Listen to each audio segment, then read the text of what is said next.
தேவனுக்கு மகிமை உண்டாவதாக. நேற்றும் என்றும் என்றும் மாறாத இயேசு கிறிஸ்துவின் இனிய நாமத்தினால் உங்கள் அனைவரையும் நான் வாழ்த்துகிறேன். இன்றைய தேவ செய்தி, ஒரு நிமிஷத்திலே, ஒரு நொடியிலே, ஒரு இமை பொழுதிலே மறுரூபமாகுதல். 1 கொரிந்தியர் 15ஆம் அதிகாரத்தின் 51ஆம் வசனத்திலே, இதோ ஒரு ரகசியத்தை உங்களுக்கு அறிவிக்கிறேன், நாம் எல்லாரும் நித்திரை அடையவில்லை, ஆகிலும் கடைசி எக்காலம் தொனிக்கும் போது ஒரு நிமிஷத்திலே, ஒரு இமை பொழுதிலே நாம் எல்லோரும் மறுரூபமாக்கப்படுவோம். ஒரு நிமிஷத்திலே, ஒரு இமை பொழுதிலே நாம் மறுரூபமாக்கப்படுவது என்பது தேவனுடைய ரூபத்திலும் தேவனுடைய சாயலிலும் நாம் மாறுகிறதை காட்டுகிறது. அவர் இருக்கிற வண்ணமாகவே நாம் இருப்போம் என்று யோவான் 3ஆம் அதிகாரத்தின் 2ஆம் வசனத்திலே எழுதப்பட்டிருக்கிறது. பிரியமானவர்களே, இப்பொழுது தேவனுடைய பிள்ளைகளா இருக்கிறோம். இனி எவ்விதமாய் இருப்போம் என்று இன்னும் வெளிப்படவில்லை. ஆகிலும் அவர் வெளிப்படும் போது அவர் இருக்கிற வண்ணமாகவே நாம் அவரை தரிசிப்பதினால் அவருக்கு ஒப்பாய் இருப்போம் என்று அறிந்திருக்கிறோம் என்று எழுதப்பட்டிருக்கிறது. ஆதி மனிதன் தேவனுடைய சாயலிலும் தேவனுடைய ரூபத்திலும் சிருஷ்டிக்கப்பட்டான். எனவே மறுரூபமாக்கப்படுதல் என்ற இடத்திலே அவனை குறித்து ஒன்றும் சொல்லப்படவில்லை. ஆதி மனிதன் தேவனுடைய சாயலிலும் தேவனுடைய ரூபத்திலும் அவன் வளர வேண்டும் என்பதே அவனை குறித்த நோக்கமாக இருக்கிறது. ஒரு குழந்தையின் சாயலும் ரூபமும் எப்படி வளர்ச்சிக்கு உட்படுகிறதோ அது போலவே ஆதி மனிதனும் தேவனுடைய சாயலிலும் தேவனுடைய ரூபத்திலும் அவன் வளர வேண்டும் என்பதே தேவன் அவனை குறித்து வைத்த நோக்கமாக இருக்கிறது.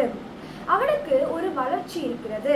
இங்கு மறுரூபம் என்பது எங்கு துவங்குகிறது என்று பார்த்தோமானால், மனிதன் எப்போது தேவனுடைய சாயலையும் தேவனுடைய ரூபத்தையும் இழந்தானோ அங்கிருந்துதான் மறுரூபம் எனப்படுவது துவங்குகிறது. 4000 ஆண்டு காலமாக மனிதனுக்குள் தேவனுடைய ரூபமும் தேவனுடைய சாயலும் கொண்டு வரப்படவில்லை. பெந்தகோஸ்தே நாளின் பிறகுதான் அந்த அபிஷேகத்தின் ஆவியின் வல்லமையின் மூலமாக தேவனுடைய சாயலும் தேவனுடைய ரூபமும் மனிதனுக்குள் சிருஷ்டிக்கப்படுகிறது. எனவே எபிரேயர் 1ஆம் அதிகாரத்தின் 3ஆம் வசனத்திலே, இவர் அவருடைய மகிமையின் பிரகாசமும் அவருடைய தன்மையின் சுரூபமுமாயிருந்து சர்வத்தையும் தம்முடைய வல்லமையுள்ள வசனத்தினாலே தாங்குகிறவராய் தம்மாலே தாமே நம்முடைய பாவங்களை நீக்கும் சுத்திகரிப்பை உண்டு பண்ணி உன்னதத்தில் உள்ள மகத்துவமானவருடைய வலது பார்சத்தில் உட்கார்ந்தார் என்று எழுதப்பட்டிருக்கிறது. பெந்தகோஸ்தே நாளுக்கு பின்பு இந்த மாதிரியை நாம் பின்பற்றி அவர் சென்ற வலது பார்சத்தை நாம் அடைந்து கொள்ள வேண்டும். கொலோசியர் 3ஆம் அதிகாரத்தின் முதல் 2 வசனங்களிலே, நீங்கள் கிறிஸ்துவுடனே கூட எழுந்ததுண்டானால் கிறிஸ்து தேவனுடைய வலது பார்சத்தில் வீற்றிருக்கும் இடத்தில் உள்ள மேலானவைகளை தேடுங்கள் என்று எழுதப்பட்டிருக்கிறது. அது மாத்திரமல்ல, பூமியில் உள்ளவைகளை அல்ல, மேலானவைகளை நாடுங்கள் என்றும் எழுதப்பட்டிருக்கிறது. பரிசுத்த ஆவி மூலமாக அவருடைய ரூபமும் சாயலும் நமக்குள் சிருஷ்டிக்கப்பட்டாலும் தேவனுடைய வலது பார்சத்தை நாம் அடைந்து கொள்ள வேண்டும் என்ற தேவனுடைய வலது பார்சத்தை நாம் தேடும் போதுதான் அது நமக்குள் வளர்ச்சி பெறும். மனிதனுக்கு உள்ளே உள்ள வளர்ச்சி வெளியே காணப்பட முடியாது. இதைதான் 2 கொரிந்தியர் 4ஆம் அதிகாரத்தின் 16ஆம் வசனத்திலே, நம்முடைய உள்ளான மனிதன் நாளுக்கு நாள் வளரும் போது நம்முடைய புறமான மனிதன் வெளியான மனிதன் நாளுக்கு நாள் அறிகிறான். இது அப்போஸ்தல உபதேசத்தின் மூலமாக நம் ஒவ்வொருவருக்குள்ளும் நடக்கக்கூடிய ஒரு வேலையாக இருக்கிறது. எந்த மனுஷனையும் கிறிஸ்து இயேசுவுக்குள் தேறினவனா நிறுத்தும்படிக்கு அவரையே நாங்கள் அறிவித்து எந்த மனுஷனுக்கும் புத்தி சொல்லி எந்த மனுஷனுக்கும் எல்லா ஞானத்தோடும் உபதேசம் பண்ணுகிறோம் என்று கொலோசியர் 1ஆம் அதிகாரத்தின் 28ஆம் வசனத்திலே பவுல் எழுதுகிறார். பிலிப்பியர் 2ஆம் அதிகாரத்தின் 6 முதல் 8 வசனங்களிலே, தேவகுமாரன் மனித ரூபத்திலும் மனித சாயலிலும் வெளிப்பட்டார். அவர் தேவனுடைய ரூபமாயிருந்தும் தேவனுக்கு சமமாயிருப்பதை கொள்ளையாடின பொருளாக எண்ணாமல் தம்மை தாமே வெறுமையாக்கி அடிமையின் ரூபம் எடுத்து மனுஷ சாயலானார். அவர் மனுஷ ரூபமாய் காணப்பட்டு மரண பரியந்தம், அதாவது சிலுவையின் மரண பரியந்தமும் கீழ்ப்படிந்தவராகி தம்மை தாமே தாழ்த்தினார். இவரே ஒரு பூரண மனிதன். இவர் 33 ஆண்டு இந்த உலகத்திலே வாழ்ந்தார். 30 ஆண்டுகள் மாம்சத்திலே நியாய பிரமாணத்தை நிறைவேற்றினார். ரோமர் 10ஆம் அதிகாரத்தின் 4ஆம் வசனத்தின்படி கிறிஸ்து நியாய பிரமாணத்தின் முடிவாயிருக்கிறார். யோவான்ஸ்நானன் மூலமாக அவர் ஞானஸ்நானம் பெற்ற பின் பரிசுத்த ஆவி புறாவை போல இறங்கின இடத்திலே, இவர் என்னுடைய நேசகுமாரன், இவரில் பிரியமாயிருக்கிறேன் என்று பிதா இவரை குறித்து சாட்சி கொடுக்கிறார்.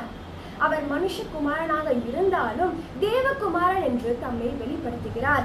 ஆனால் யூதர்கள் இதை ஏற்றுக்கொள்ளவில்லை. இயேசுவை விசுவாசித்தவர்கள் மாத்திரமே இதை ஏற்றுக்கொண்டு அவருக்கு பின் செல்கிறார்கள்.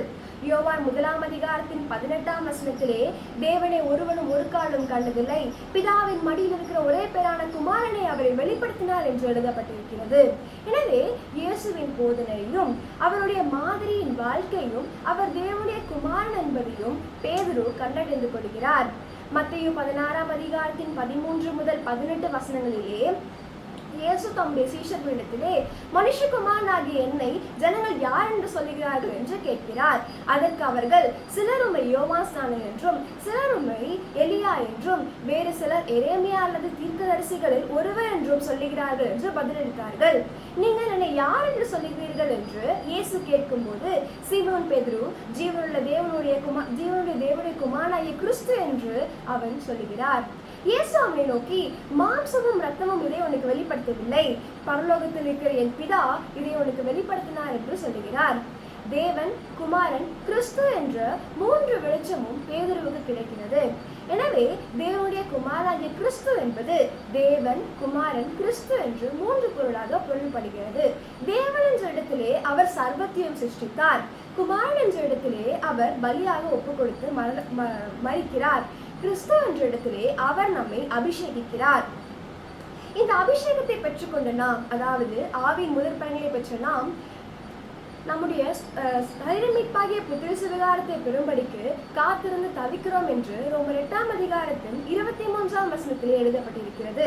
ஆவியின் முதற் பலன்களை பெற்ற நாமும் கூட நம்முடைய சரீரமீட்பாகிய புத்திர சுவிகாரம் அடைவதற்கு காத்திருந்து நமக்குள்ளே தவிக்கிறோம்.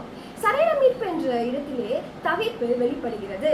நாம் தவிக்க வேண்டும். இது ஆவியின் முழு நிறைவை காட்டுகிறது.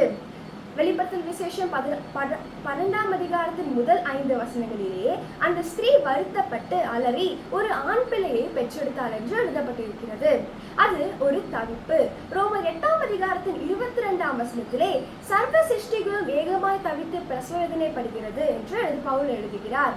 மனிதன் எப்போது தேவபுத்திரனாய் வெளிப்படுவான்? அவன் தேவபுத்திரனாய் வெளிப்படும் போது ஏசாயா 11:6 முதல் 9 நிறைவேறும். அப்பொழுது ஓனாய் ஆட்டுக்குட்டியோடு தங்கும், புலி வெள்ளாட்டுக்குட்டியோடு படுத்துக்கொள்ளும், கன்று குட்டியும் பாலசிங்கமும் காளையும் ஒருமித்திருக்கும், ஒரு சிறு பையன் அவைகளை நடத்துவான். பசுவும் கரடியும் கூடிமேயும் அவைகளின் குட்டிகள் ஒருமித்து படுத்து கொள்ளும். சிங்கம் மாட்டை போல் வைக்கோல் தின்னும், பால் குடிக்கும் குழந்தை விரியன் பாம்பு வலையின் மேல் விளையாடும். பால் மறந்த பிள்ளை காட்டு விரியன் புற்றிலே தன் கையை வைக்கும். என் பரிசுத்த பர்வதம் எங்கும் தீங்கு செய்வாரும் இல்லை, கேடு செய்வாரும் இல்லை. சமுத்திரம் ஜலத்தினால் நிறைந்திருக்கிறது போல் பூமி கர்த்தரை அறிகிற அறிவினால் நிறைந்திருக்கும் என்று எழுதப்பட்டிருக்கிறது. ஏசாயா 40:31 கழுகுகள் காத்திருந்து சட்டைகளை அடித்து உயரே பறக்கிறது என்பது தவிப்பின் அனுபவத்தோடு ஒப்பிடப்பட்டிருக்கிறது. கர்த்தருக்கு காத்திருக்கிறவர்களோ புதுபலன் அடைந்து கழுகுகளைப் போல சட்டைகளை அடித்து எழும்புவார்கள். அவர்கள் ஓடினாலும் இளைப்படையார்கள், நடந்தாலும் சோர்ந்து போகார்கள். பின்னம் எங்கேயோ அங்கே கழுகுகள் கூடும் என்று மத்தேயு 24:28 எழுதப்பட்டிருக்கிறது. மின்னல் வேகத்தில் மறுரூபம் அடைவோம் என்பது ஒரு இமை பொழுதிலே, ஒரு நொடியிலே, ஒரு நிமிஷத்திலே நாம் மறுரூபமாக்கப்படுவோம். அதேதான் மின்னல் வேகம் என்று இங்கு சொல்லப்பட்டிருக்கிறது. எக்காலம் தொடிக்கும் போது நாம் அனைவரும் மறுரூபமாக்கப்படுவோம். இதற்கு வருடங்கள், மாதங்கள், வாரங்கள், நாட்கள், நிமிடங்கள் நமக்கு அவசியமாக இருக்கிறது. ஒவ்வொரு நிமிடமும், ஒவ்வொரு மணியும், ஒவ்வொரு நாளும், ஒவ்வொரு வாரமும், ஒவ்வொரு மாதமும், ஒவ்வொரு வருடமும் நாம் மறுரூபத்தை எதிர்பார்த்து கொண்டிருக்கிறோம். எனவே அது ஒரு மின்னல் இமை பொழுது என்று எழுதப்பட்டிருக்கிறது. எனவே எக்காலம் தொனிக்கும் போது நாம் ஒரு நிமிடத்திலே, ஒரு இமை பொழுதிலே, மின்னல் வேகத்திலே நாம் மறுரூபத்தை அடைந்து கொள்வோம். கர்த்தர் நம்மை ஆசீர்வதிப்பாராக. தேவனுக்கு மகிமை உண்டாவதாக. ஆமென்.